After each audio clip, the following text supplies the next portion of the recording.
mudado através da tua presença, Senhor. Nós te agradecemos por essa noite, em nome de Jesus. Amém. Gratidão. Irmãos em Cristo, eu vos saúdo com a paz que só Jesus pode dar. Estou muito feliz de estar aqui com os irmãos. Uma correria para a gente, final de semana para o crente não é fácil, né? E a gente ainda arruma tempo para comer pizza. Meu Deus, que glória! Isso é uma bênção muito grande. 8 conto, meu Deus, que bênção. Os gordinhos não aguentam, né? Mas estamos aqui para glorificar o nome do Senhor, e eu louvo a Deus pela sua vida. Eu lembro quando eu estava na idade de vocês, no tempo de vocês, recebendo promessas de coisas que Deus vinha falando comigo. E só hoje, ou só por este tempo, eu venho compreendendo o quanto foi importante abrir mão de tudo e estar no culto jovem. Essa não é uma noite qualquer, isso não é mais um culto qualquer. Eu tenho certeza que eu venho aqui pregar para alguém, eu venho trazer uma palavra para alguém. Alguma coisa sobrenatural Deus reservou para nós esta noite, e é por isso que nós viemos. Se nós não tivermos esse apelo, se nós não tivéssemos essa perspectiva, nós não estaremos aqui. Algum outro lugar seria mais atraente, mais atrativo do que está aqui. Então, quando nós escolhemos estar aqui, é a prova que Ele também está nesse lugar. Como prova disso, abra sua Bíblia num clássico da Bíblia. Sei que vocês conhecem esse trecho aí de Có e Salteado, vejo tantos rostos conhecidos, e eu gostaria de abraçar todos vocês no final. Juízes, o capítulo 1. E nós estamos sobre um tema esta noite, e o tema legado, não é isso? Legado. Juízes, o capítulo 1, versículo 11. Meu Deus, pastor Paulo, que horas que eu tenho que devolver para o senhor? Já são 7h30. Daqui em 20 minutos eu devolvo para o senhor. 30? 40? Encontraram, irmão, Juízes, o capítulo 1. Marque sua Bíblia. Eu vejo que alguns de nós sempre temos caneta e papel. Eu vou sugerir alguns temas aqui para vocês prepararem mensagens depois. O versículo 11, eu peço às irmãs que leiam comigo. E daí em diante, todos nós leremos os 15 juntos. Vou alternar, o 11 com as irmãs, o 12 com os irmãos, o 11 com as irmãs, o 12 com os irmãos, e a gente vai indo assim entre os ímpares e os pares. As irmãs comigo, por gentileza. E dali partiu contra os moradores de Debir.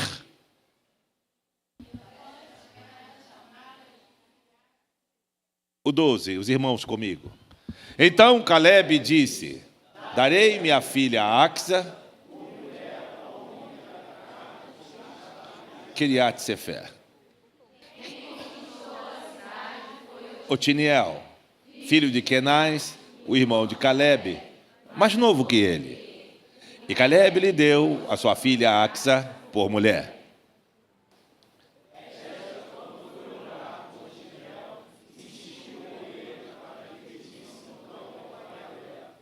Quando ela desceu do jumento, Caleb lhe perguntou: meu Deus, todos, quero que me dê um presente, já que o Senhor me deu uma terra seca, me dê também algumas fontes de água. Então Caleb lhe deu as fontes superiores e as fontes interiores. Senta, meu irmão, dando glória e bendizendo o nome do Senhor Deus. O texto por si só, a gente já compreende uma mensagem familiar, um pai que tem um legado e está preocupado como é que vai se sustentar esse legado, como é que vai se perpetuar este legado. E como todo pai que se preza, você vai já experimentar isso, está chegando sua vez. É menino ou menina? Menina? Você vai vir para o clube, pai de menina, você vai ver. E como todo pai que se preza, ele batalhou muito, lutou muito para conquistar, para construir, para preservar a família. Noites acordado, muito empenho, batalhando espiritualmente, materialmente, para conseguir construir as coisas, edificar as coisas. E eu olho para esse pai, eu olho para esse texto e vejo que legado, de fato, ele tem uma relevância muito grande. E na minha leitura, na minha concepção, na minha perspectiva, o legado ele é bilateral. só é legado se tiver dois lados. Porque se tiver um lado só, pode ser qualquer coisa, mas não é legado. Porque o legado precisa ser transmitido. O legado precisa ser passado para alguém. Ninguém constrói um legado para si mesmo. Quem constrói um legado está construindo, erigindo alguma coisa para deixar para a prosperidade ou para a posteridade. E aí nós vamos vendo que se tem dois lados, se é bilateral, então tem direitos e deveres. Eu já estou há 37 anos no mercado financeiro e é lamentável quando a gente vê a briga infernal de alguém quando o patriarca deixa um legado. Pessoas que nunca cooperaram com nada, que até às vezes moram no exterior, não tem participação de nada, vêm para se matar quando fica alguma coisa. E o pior é isso. O pior é que quando às vezes é pouquinha coisa e é muita gente, aí que a briga fica pior, aí que o negócio fica feio mesmo. Mas olhando pela questão do legado, da transição, a gente percebe que legado ele vai ter três frentes. Uma de alguém que pega este legado e enterra, e aí você vai lembrar dos talentos. Alguém que pega o legado e anda com ele de lado, e alguém que vai exponenciar o legado. Eu conheço pessoas também que receberam um legado mediano e tornaram este bem, esta informação, estes valores. O legado não vai dar para entrar no mérito das definições do legado. Neste momento eu estou falando de legado como um guarda-chuva, como algo precioso, como algo importante que fica. E geralmente, ou há uma tendência das pessoas confundirem herança com legado. Geralmente, herança é algo tangível e legado é algo intangível. Geralmente, um legado não se vê, se percebe, se sente. Então, valores, moral, histórico, história, são coisas que se misturam entre herança e legado.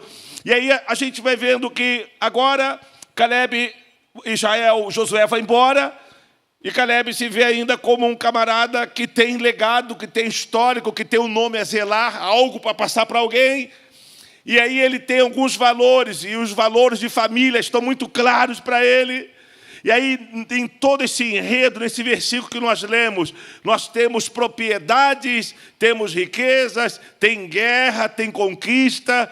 Mas, por outro lado, a gente vai vendo também que o texto ressalta que nessa história de legado, o mais importante é gente, é pessoa. É um pai, é uma filha, é um genro que está chegando, é uma história que está se construindo. E por ele ser esse tubarão, esse camarada cheio de experiência, você imagina quantas histórias não tinha para contar.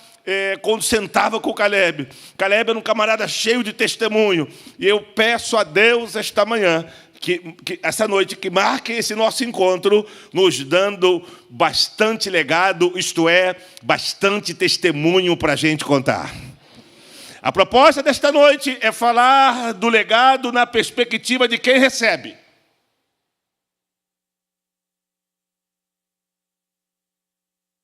Porque quem recebe vai ter o desafio diante de si de receber o peso de algo que já foi construído, e nós não queremos nem enterrar, nós não queremos andar de lado, nós queremos prosperar o que vamos receber.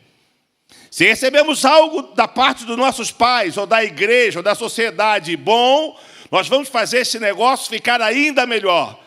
O legado que Paulo recebeu dos jovens, eu percebo o esforço desse pastor em fazer com que os jovens fiquem ainda melhor. Ele recebeu um legado, sim ou não?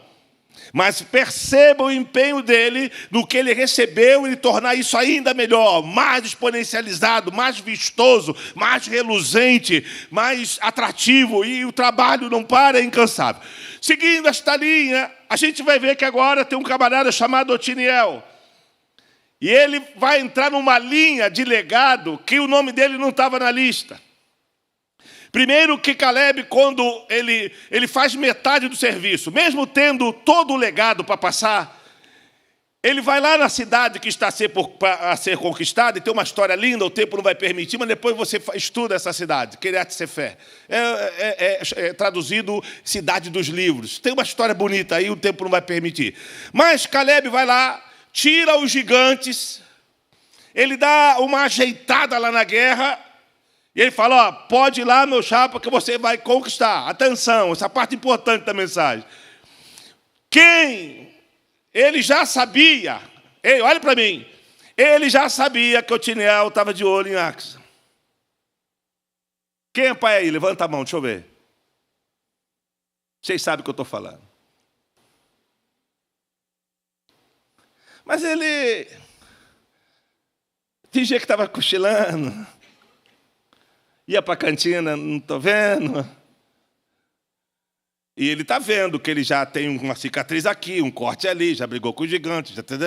Ele estava com Josué lá para identificar toda a terra. É um camarada, uma visão holística incrível, uma macrovisão, uma cosmovisão fantástica.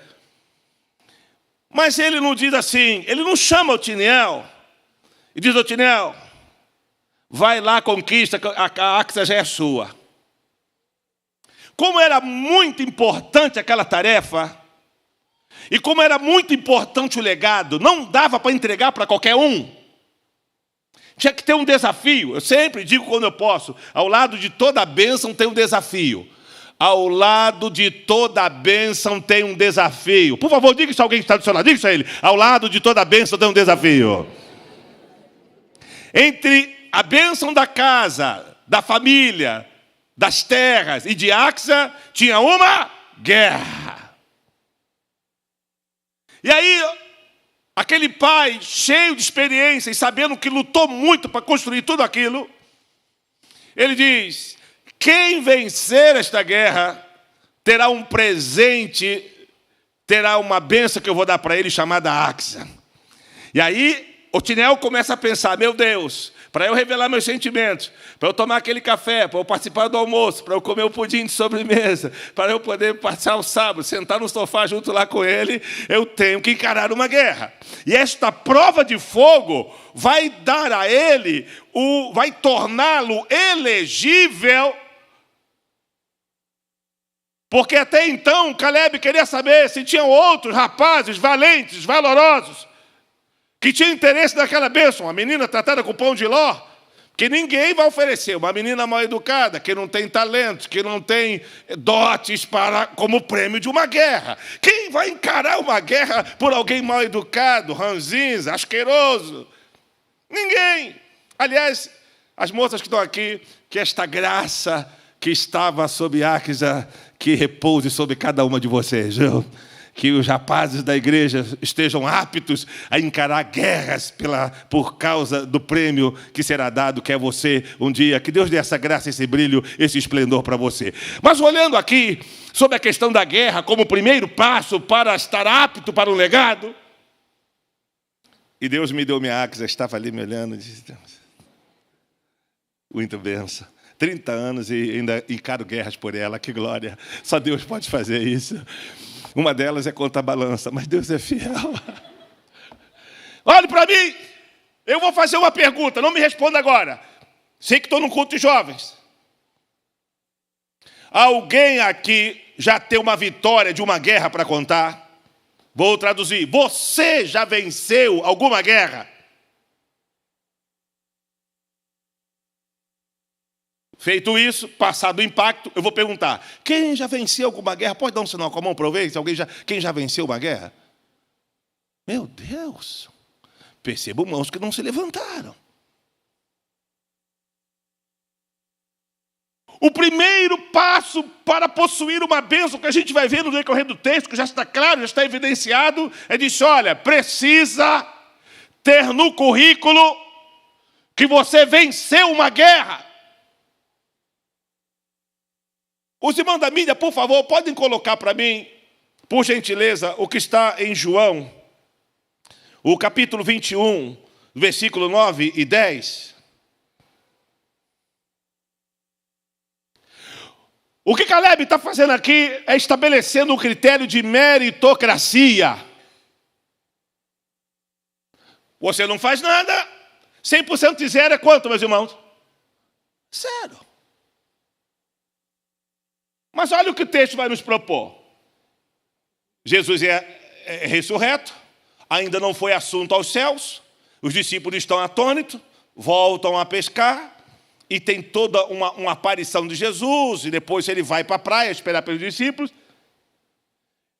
E ao saltarem em terra, vindo dos barcos, já com a pescaria maravilhosa, com a pesca maravilhosa, viram ali umas brasas com peixe em cima, e também havia pão. Versículo 10.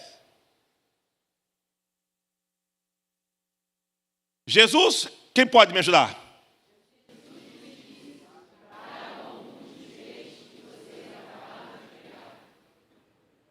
Então Jesus está na praia, já acendeu a fogueira, já botou o pão que ele elaborou, que ele fez, está ali, peixe.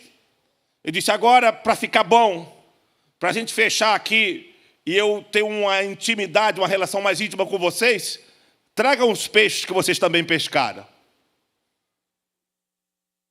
Caleb está querendo estabelecer uma regra, está fazendo uma lista, está fazendo uma concessão dos bens que ele tem, do legado que ele tem.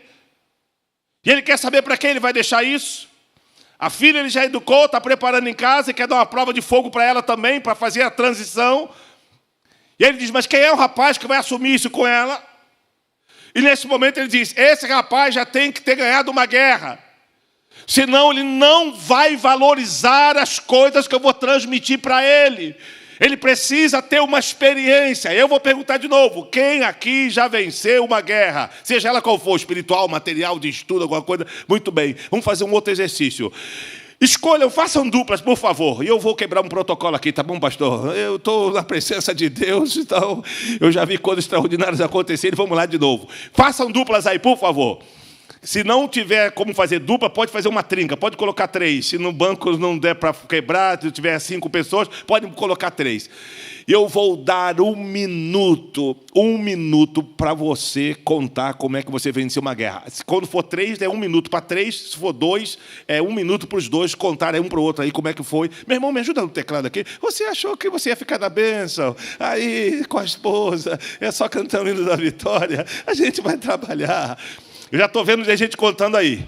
É 1 minuto para os 2 contarem um para o outro. Não sei como é que vocês vão fazer.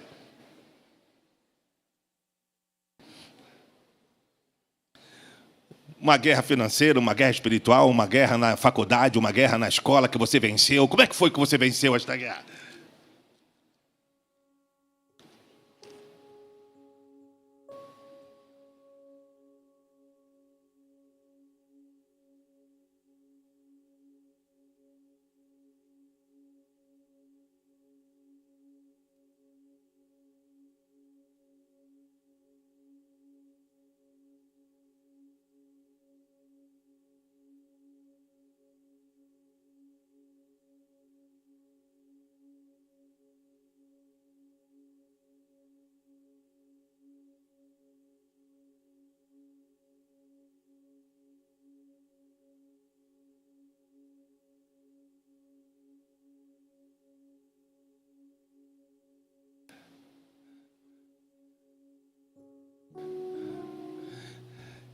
Tem gente que já está pregando, era só para contar um testemunho, já está orando, já está... O crente é um negócio extraordinário, já está com a mão na cabeça, orando, já está...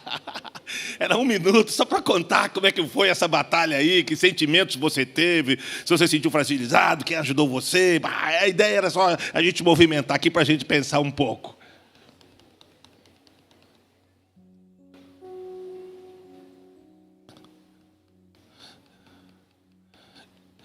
Sabe uma coisa que me impressiona olhando para o reino de Deus? É que no reino de Deus, de verdade, e por isso que nós estamos aqui esta noite, que eu tenho convicção que nós estamos na presença de Deus, não tem carta marcada. No reino de Deus não tem carta marcada. Se você se empenhar, se você se dedicar, se você botar a boca no pó, se você se consagrar, Deus vai fazer algo extraordinário na tua vida. Pode ser que você não tenha linhagem, pode ser que você não tenha histórico, pode ser que você não tenha nem legado. Mas aí Deus diz, vou encostar você num Caleb. Cheio de experiência, cheio de garra. Ele vai te encorajar. Ele vai te encorajar. Eu quero pedir aos Calebs que me ouvem.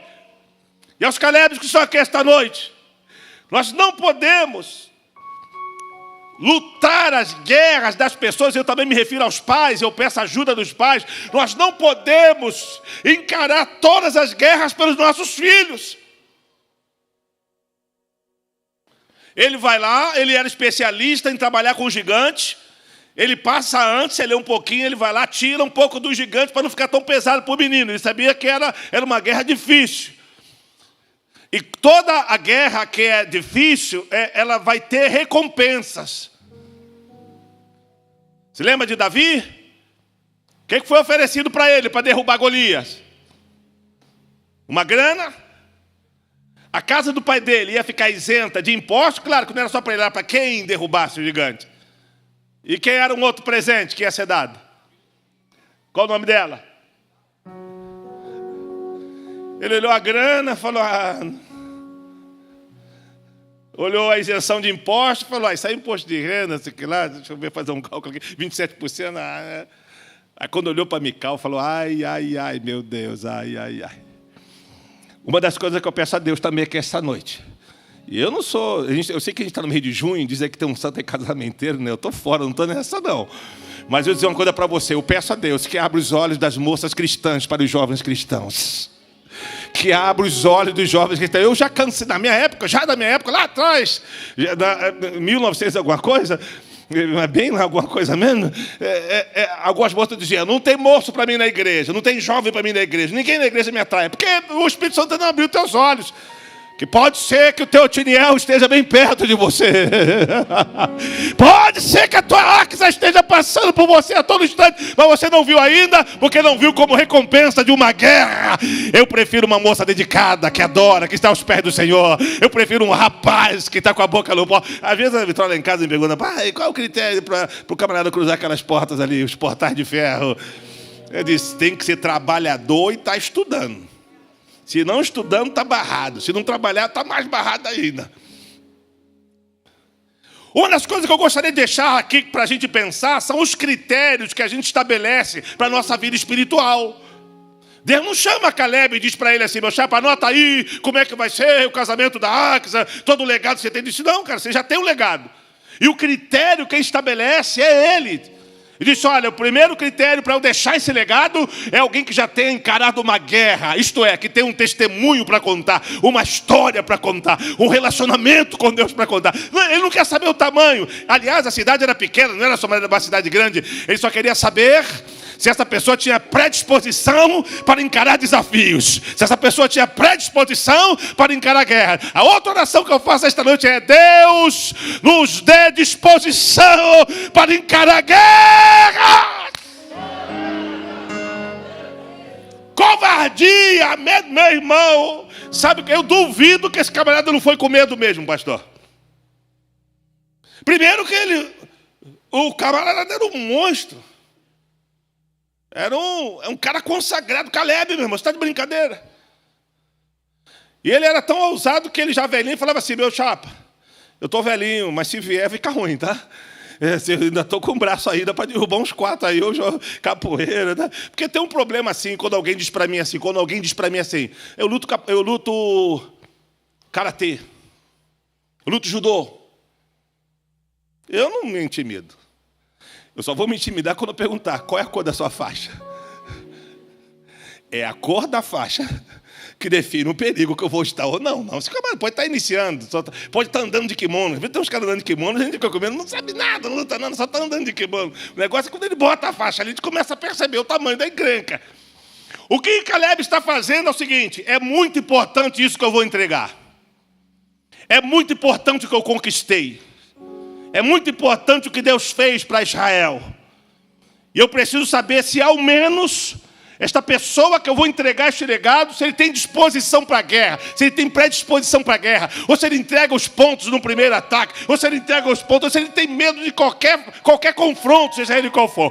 O que eu estou encorajando a você, eu vou acelerar esta mensagem, que é pouco tempo, mas daqui a 1h30 eu já entrego, pastor. Ei, olhe para mim, eu estou encorajando você, para você olhar a sua mente, o seu coração, ver os critérios que você estabeleceu para a sua vida, e dizer para você, vai em frente, vai em frente, vai em frente, enfrenta esta batalha. Diga isso para alguém, vai em frente, enfrenta essa batalha. Diga, mas olha nos olhos, vai em frente, enfrenta esta batalha aí.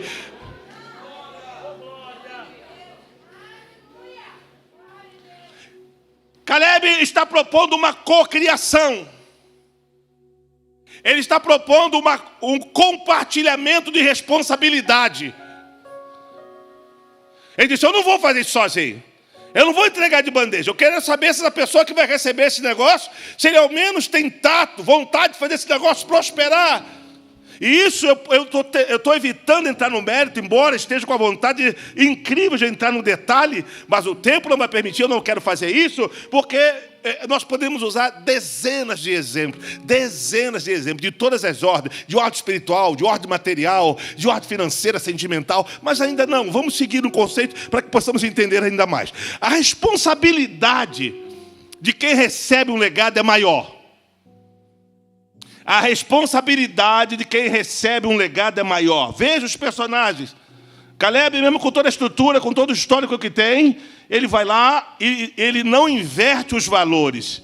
Ele assume responsabilidade, ele compartilha a responsabilidade, ele tem uma autorresponsabilidade, mas ele está mostrando também para a filha que características dele, tem o jeito dele, como ele quer que conduza, mas quem vai para a guerra não é ela. Quem vai para a guerra é Otiniel. É Otiniel que é preparado para viver essa experiência. E aí, uma das coisas que a gente chega como primeira conclusão esta noite é que a guerra faz parte do legado. Por favor, diga comigo, a guerra faz parte do legado. Pastor, eu quero este legado. Mas você bote na sua mente, vai ter uma guerra pelo caminho. Vai ter um desafio pelo caminho. Vai ter gigantes pelo caminho. Eu não sei no que você vai se habilitar. Eu não sei o que Deus tem para a sua vida. Uma coisa eu sei. Deus tem um legado para todos nós. E nesta coisa de receber este legado, a responsabilidade é nossa. Nós precisamos assumir responsabilidade por este legado. Eu não estou falando que a gente vai chegar e como vai chegar. É de assumir esta responsabilidade. Por outro lado, a gente olha que o segredo deste moço, que ele é talentoso, e eu revelo daqui a pouco, vai mostrar que Axa, ela tem um detalhe, ela tem uma função, ela está combinada, ela sabe que ela é um prêmio, ela sabe que ela é um incentivo, ela sabe que ela é uma motivação, ela sabe que ela tem um papel de não somente ir na padaria, mas todo lugar que ela passava, ela sabia que ela era bênção por onde ela passava. Ela sabia que ela construía coisas por onde ela passava. Ela sabia que ela era valorizada, respeitada por isso. E eu faço um pedido também aos jovens que me ouvem pela internet e aos jovens que estão aqui no templo. Uma das provas de que o legado está em boas mãos, uma das provas que o legado está sendo bem tratado e bem recebido e bem conduzido, é quando há respeito, há consideração, sobretudo quando as mulheres são respeitadas. Esse legado que está para chegar na mão de cada um de nós, esse legado que está para os homens, os otiniés que vão para a guerra, e o que a gente está vendo hoje é uma inversão de valores. Eu queria só me ater aqui um minutinho, para a gente pensar que quando as mulheres vão para a guerra, e os homens abdicam do papel deles, eles abdicam das características dele, e há uma inversão de valores, o legado se fragiliza. Mas quando os homens vão para a guerra, e quando as mulheres são dádivas, são respeitadas, são admiradas, são bem tratadas, a guerra é vencida, o legado é preservado e o nome do Senhor é glorificado. Qual é a grande prova que Deus está no lugar? Qual é a grande prova que o legado vai ser conduzido por gerações adiante?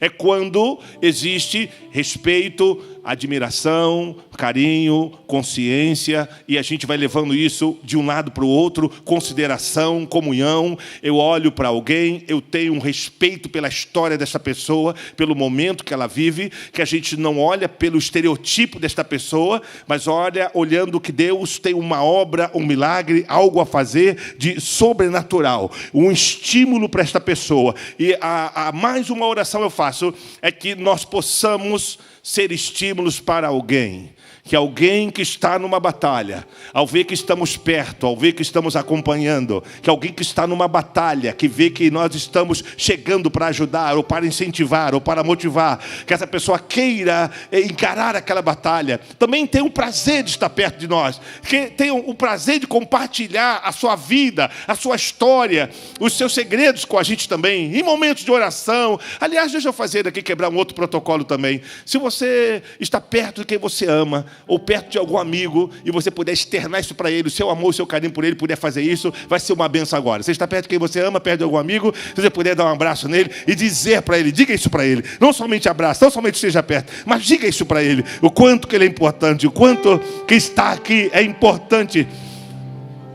Estar perto dele aqui é importante.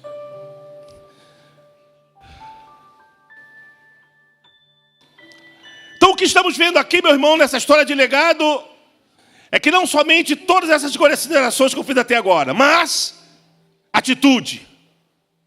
Atitude desse pai. Legado é atitude. Legado é levantar. Veja, o filho pródigo, ele arrebenta com o legado. E ele consegue recuperar o legado quando ele tem a atitude de levantar. Ele disse, levantar-me-ei, irei ter com meu pai. Eu preciso resgatar. Eu destruí um legado, eu acabei com o legado, mas eu preciso ir lá e recuperar. É possível recuperar isso. E aí a gente começa a ver que tem uma recuperação, que chega um momento, que é o momento da festa, o momento do casamento, e é o momento do presente. Isso sob a ótica do legado de quem recebe. O pai, de novo, fazendo aquela experiência, aquela prova de fogo, e a gente sabe que Deus não tenta ninguém, mas nós passamos por provações, sim ou não? E aí ele dá para ela uma terra seca, como legado. Quem nunca recebeu uma terra seca? Quer ver um detalhe? Vou usar um exemplo simples, bom, sabe que eu sempre uso exemplos simples. Eu sou de uma família grande, de uma família extensa.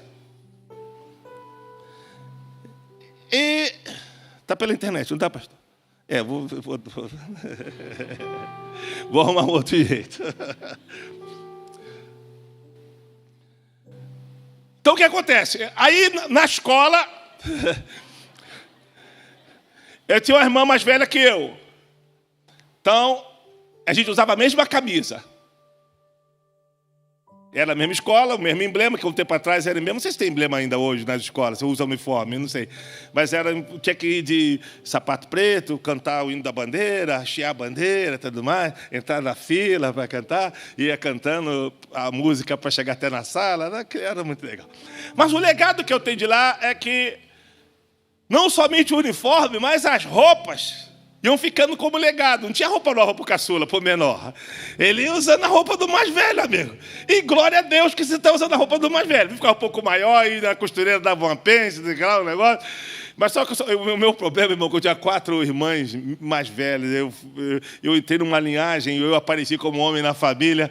Então, assim, por vezes, aquelas batas, aquelas coisas, glória a Deus, já desde aquela época eu recusava, glória a Deus, eu não dava para usar. Então, por vezes, vestido, ia para a costureira, voltava como um conjuntinho. Eu tenho até uma foto lá em casa, ainda que eu estou com um conjunto bacana, uma calça de boca de sino, que era sobra de um vestido que virou, mas tudo bem, a gente usava aquilo com muita alegria. E por vezes ficava um caderno de alguém que usou pela metade, aí arrancava as folhas que foram usadas para ficar as folhas que não foram usadas, porque era o início de um novo período, era o legado que estava. Eu estou usando um exemplo simples, mas o que eu estou só querendo dizer que são nessas terras secas, ou são nessas terras secas, que a gente se aproxima de Deus e começa a avaliar como é que a gente está. A terra seca também faz parte do legado.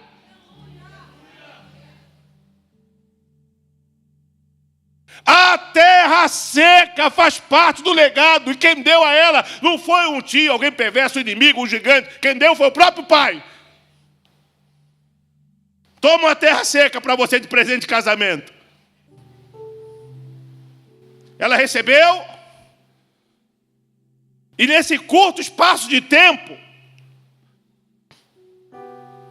ela diz, é um presente do meu pai. Eu sei que ele tem coisas melhores que ele pode me dar. Eu sei que ele tem muitas propriedades. Papai é um homem tem muitas propriedades, é um homem muito poderoso na terra. Sei que ele também tem um coração bom. Sei que ele batalhou por tudo. Isso, certamente, agora está parte da minha tradução aqui. Pensando, porque quando termina a festa, ela está saindo para a casa dela, e alguns historiadores, tem um detalhe sobre isso, se ela estava longe ou perto, não importa. Importa que ela está saindo, está indo embora, se despedindo, acabou o casamento, ela está seguindo o caminho dela, e o pai dá a ela, como presente de casamento, uma terra seca. Ela não teve escolha. Eu sempre digo lá em casa, e nessa eu sempre saio pela esquerda, que presente não se escolhe, presente se recebe. Aí me dá margem para eu dar o que eu quiser. Essa que é a glória, aí que está o segredo. Irmão, mas que graça tem alguém escolher o presente? Só no amigo oculto. E mesmo assim ainda tem decepção, porque só a mão de Deus, né? Você dá um vidro de perfume de R$500, aí recebe um saco de meia de 10. Isso para não bagunçar aqui, vamos focar na meia, né? Para não ficar o pior. Então as decepções também fazem parte da história. Mas a terra seca, quem é que quer receber uma terra seca como legado? Ninguém. Mas como preparo, como método de avaliação do que está dentro de mim, porque não é no melhor presente que se avalia o que está dentro da gente, é no significado do presente que a gente recebe. Esse dia mesmo, eu saí para fazer um exame, permita-me. Aí, correria, fiz o exame de sangue, fiz outros materiais de exame. Aí, atravessando para pegar o carro do estacionamento, eu passei pela porta de uma loja cheia de presente, com o coração, assim, piscando. Eu falei, puxa vida, eu vou levar um presente para a Akisa, meu Deus. Vou ganhar o coração dela mais uma vez. Entrei na loja, comprei o presente. Uma lembrança do porta-joias, que em cima tinha uma mensagem de amor e um monte de coração do outro. Ela não estava esperando. Acredite, irmão, quando a gente dá um presente, a gente fica mais feliz do que recebeu, sim ou não? Porque você que escolheu. A pessoa não teve poder de escolha, mas ali está indo uma carga sentimental, ali está indo uma mensagem. Quando alguém te dá alguma coisa, todos nós sabemos disso, eu não quero aqui ser inoportuno, mas quando alguém te dá alguma coisa, tem uma mensagem naquela lembrança ou naquele presente. Seguindo esta linha, o pai lhe dá uma terra seca. Toma, filha, uma terra seca. Ela recebe como presente. E daí começa a desencadear a mensagem que está começando agora. E é simples, é rápida. Ela se vira e está saindo no camelo. Aí ela diz assim para o marido: você ganhou uma batalha.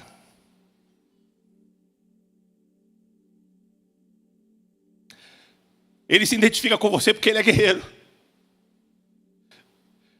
Pede para ele outro presente. Que isso aqui a gente não vai longe com essa terra seca, não. Vai ser muito desgastante, a gente vai pingar sangue.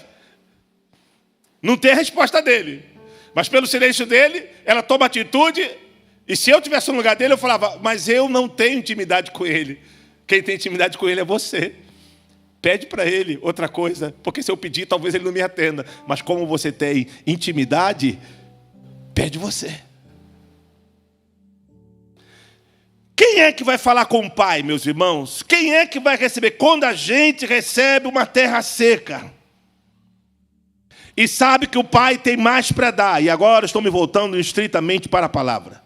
Quando a gente recebe uma terra seca, porque a terra seca faz parte da história, Quando a gente recebe uma terra seca e aquilo está trazendo desconforto, e a gente está passando por um período mais difícil, e a gente está sabendo que vai ser trabalhoso, e a gente já sabe que o Pai tem mais, que o Pai tem outras propriedades, que o Pai tem mais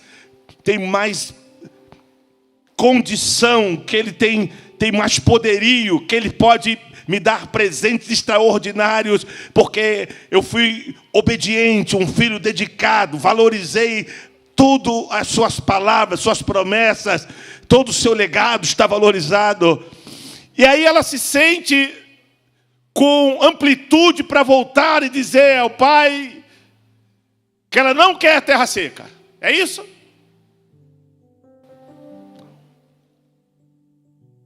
Ela não abre mão da terra seca. Ela continua com a terra seca como presente. Ela diz: a terra seca faz parte da história. Isso é um presente que meu pai me deu. É uma terra, também está na propriedade dele. Eu não abro mão disso. Mas eu entendo que eu posso ter uma outra condição com ele. Eu entendo que esta terra seca pode se transformar num lugar florido, num lugar verdejante, num lugar próspero, mesmo sendo terra seca. Eu preciso de uma conexão para transformar. Eu preciso de elementos para trabalhar essa terra seca. Isso me chama a atenção nesta passagem, porque talvez se eu estivesse lá, eu diria: dá para trocar a terra seca? Dá para trocar a sua experiência? Dá para me dar uma outra coisa? Porque eu sei que você tem terras aí para cima, com plantação, com vinhedo, com tantas coisas. E logo para mim que obedeci, logo para mim que fiz tudo o que você pediu, você vai me dar uma terra seca? Mas tem um fenômeno que acontece entre o presente que o Pai vai dar e a terra seca que ela recebeu. Quem percebeu isso no texto? Quem está comigo nesta mensagem? Ela diz para o marido: pede para o meu pai um outro presente, porque a gente está indo embora. Não vamos perder essa chance não. Se a gente for para casa, eu não sei o que acontece, porque a gente ainda dá tempo de falar com ele antes da gente chegar no nosso objetivo. E ela faz essa sacada, ela sabe que pode mudar aquela história ali, porque ainda está perto do pai. E como ela tem experiência com o pai, ela toma uma atitude. Ela toma uma atitude. E a atitude está no texto que ela pula do cavalo. Volta para mim, meu filho, por favor, lá em Juízes.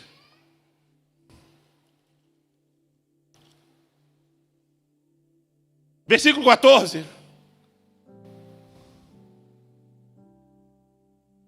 Me ajude. Vamos juntos para a gente fechar.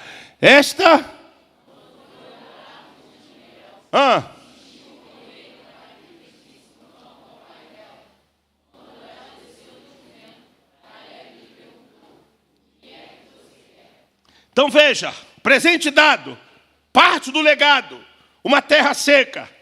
E às vezes recebemos terra seca na vida. Ora, aos 14 anos, papai falece, eu assumo a casa, peguei uma terra seca, compromissos para pagar, compromissos. Chegou no nível, meus irmãos, que ele mandou fazer um óculos e parcelou em 6 vezes. E quando ele faleceu, faltavam 4 parcelas para pagar do óculos. Alguém disse: está morto. Tu vai pagar essa parcela do óculos para quê? Se for para o SPC, se acontecer alguma coisa, não. Você vai usar esse óculos? Não. Ele não está morto. Para que ele vai pagar? Falei: eu sei do compromisso. Eu quero pagar este compromisso, mesmo que ele não esteja aí. Mas eu fui na ótica com ele, eu vi o compromisso. Eu não vou devolver o óculos, a não ser que eu vá lá e a pessoa aceite o óculos de volta. Senão, eu quero pagar este compromisso. Então, a vida, às vezes, nos reserva terras secas. Às vezes, passamos por problemas difíceis que fazem parte de um legado. E não é para a gente se desesperar, como vimos aqui, as tarjas estampadas com medo, pânico, terror. Não é para isso esse momento. São momentos para a gente parar, refletir, dizer: não é outra pessoa que tem que falar com o Pai sobre essa terra seca, sou eu, porque eu tenho intimidade com Ele. Não é para ir embora, não é para reclamar, não é para blasfemar, é para dizer: ainda que eu estou perto do Pai, tem uma chance de eu falar com Ele e Ele mudar o rumo dessa história. todas as pessoas que receberam terra seca como legado e foram embora, ficaram ainda mais amarguradas, viveram dias ainda piores, porque se afastaram ainda mais do Pai, indo para uma terra seca. E aí tem um negócio importante ali. Não, meu filho, ainda lá no 14. Você quer acelerar a mensagem, né? Valendo um lanche na cantina. O pastor vai pagar, pastor Paulo.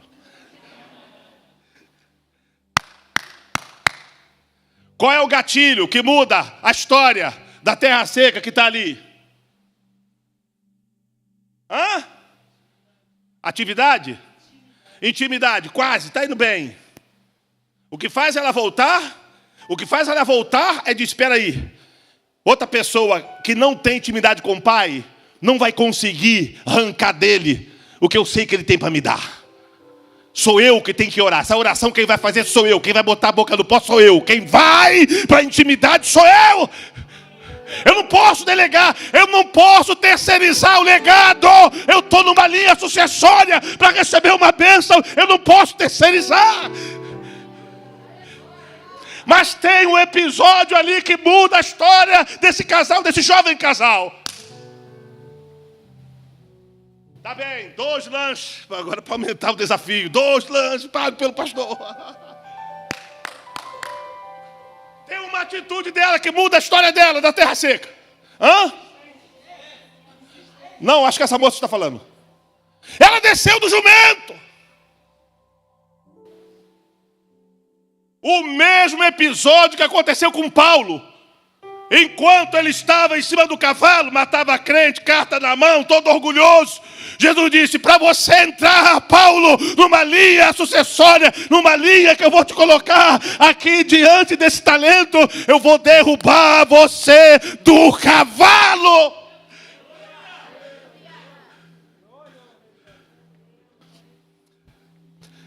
Olhe bem. Tem pessoas que mesmo na terra seca não descem do cavalo em hipótese alguma. Orgulho, altivez. E aí vem uma palavra batendo. Só tem um jeito de mudar essa história seca de uma terra seca. Se humilhando, se quebrantando, caindo do cavalo e reconhecendo que a bênção está na mão do Pai.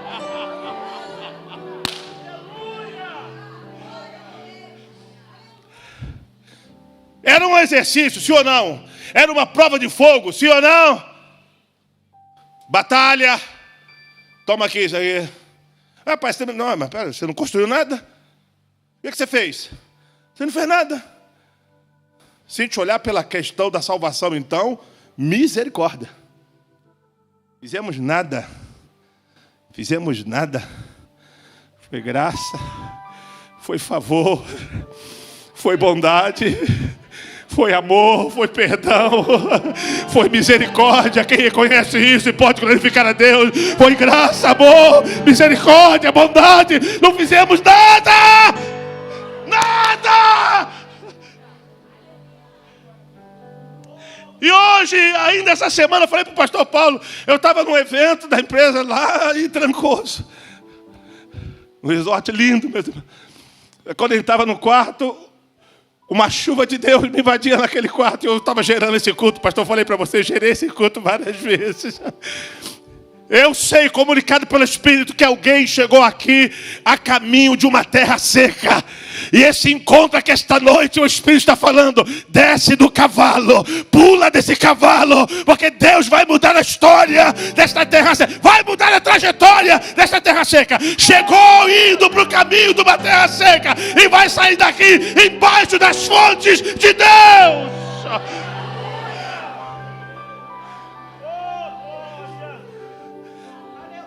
Meu bem, estamos indo embora, o culto vai acabar. O papai vai ficar mais longe da gente. Pede para ele, pede. Então vai eu mesmo. Fui.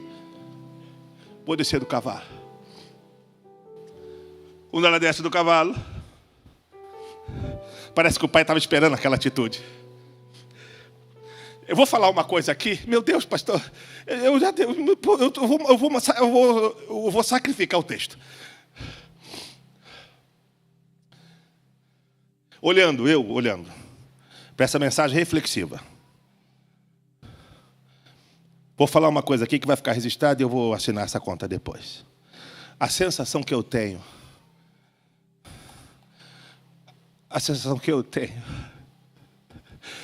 é que Deus gosta mais de reagir do que de agir. Mas é uma percepção minha. Parece que às vezes ele fica esperando. Toma a terra seca. Aí fica esperando a gente pular do cavalo. Se humilhar e falar, eu sei que tu tem uma bênção para a minha vida.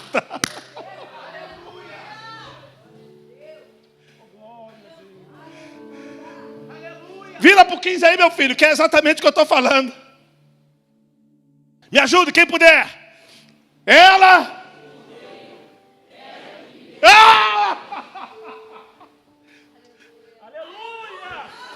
Pai, eu não estou abrindo mão da terra seca, não. Ela está pedindo para trocar a terra seca, sim ou não? Não! Ela não banaliza o que Deus dá, mas ela diz, Deus, tu pode transformar a terra seca num lugar tão abundante, num lugar tão próspero. E eu sei que esta bênção está na tua mão. O que Jesus diz? Eu não vou pedir para tirá-los de lá. Eu não vou pedir para tirá-los do mundo. O que eu vou pedir é que a tua graça, que o teu poder encontre eles no mundo. E eles mudem a história do mundo, porque estão cheios do poder e da glória. Pai, e tu acha que ela chegou com altivez? Como é que é, pai? Vou te dar uma ordem aí, cadê o presente? Fui obediente, casei direitinho, namorei, noivei, tô aí. Cadê? É isso? É isso que tu reservou para mim como pai? Um homem com tantas propriedades? Mas eu ouso dizer que Caleb estava esperando, porque ele educou ela para aquilo. Ele preparou ela para confiar nele. E quando ele dá uma terra seca, é como se alguém dissesse, traiu a confiança da filha. Que pai é esse? Que prepara a menina para uma série de coisas, para uma série de batalhas, e quando ela mais precisa, ele dá para ela uma terra seca. Tal como a guerra faz parte do legado, tal como a terra seca faz parte do legado, as fontes de Deus também fazem parte do legado. Por favor, diga isso a alguém aí, as fontes de Deus também fazem parte do legado.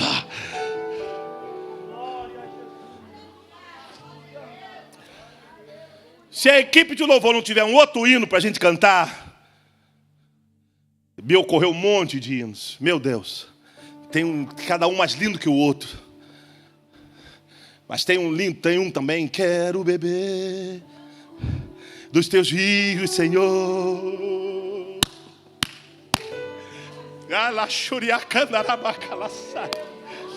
Ei, deixa eu confidenciar uma coisa para você. Eu já tive em terra seca. Não dá vontade de ir na igreja. Não dá vontade de adorar. Você fica num labirinto.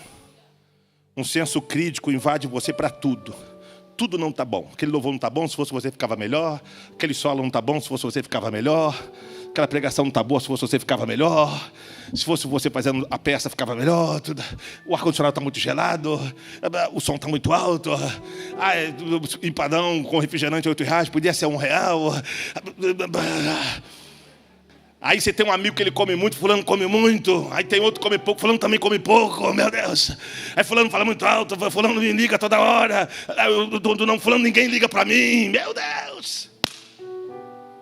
Vou fazer um exercício simples. Irmão sabe que eu gosto de mensagem simples, cristocêntrica. Vocês têm coragem de, essas duplas, essas tringas que fizeram, tem coragem de trocar de lugar? Tem coragem de trocar de lugar um com o outro aí? Quem quiser, quem não quiser pode ficar no lugar. Só quem puder trocar aí, só fazer um exercício. Trocar de lugar, vamos ver como é que fica aí, você trocando de lugar.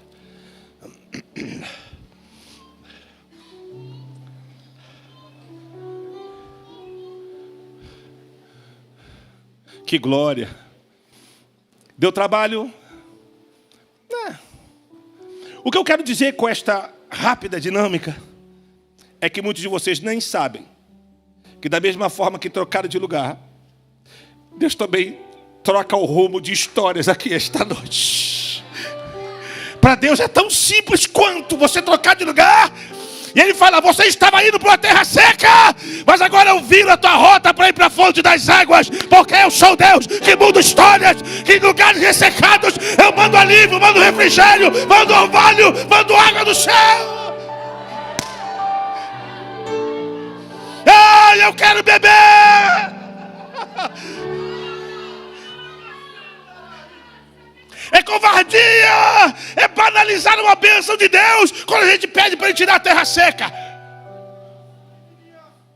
Não peça para Deus tirar a terra seca, porque a terra seca faz parte do legado. Eu prefiro dobrar meu joelho e orar e pedir para que os mananciais do céu se abram e a terra seca fique irrigada. O tempo que você vai perder para pedir a Deus para tirar a terra seca, pede para Ele encher essa terra seca com água que vem lá do Negueb, com água que vem lá do alto céu, que vai irrigar, que vai trazer vida. Ai, Jesus, pastor, tem que falar.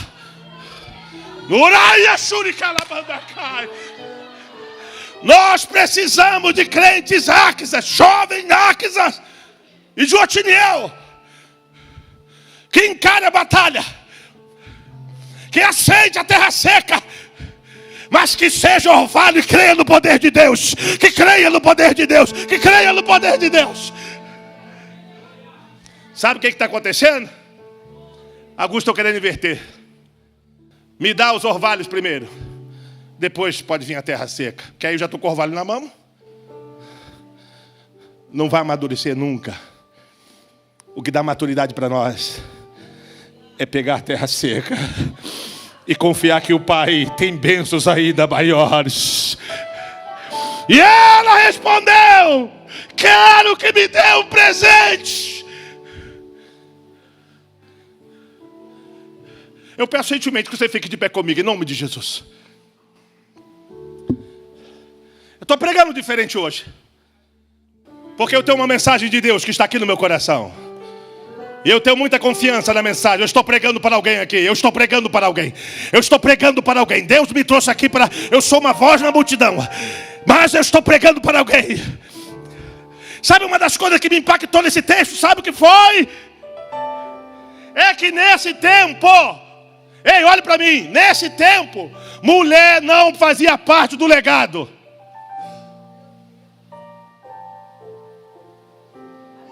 Herança era para filho homem.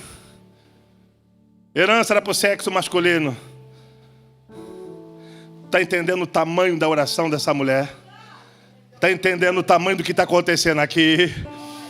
Ela não está só pedindo uma bênção.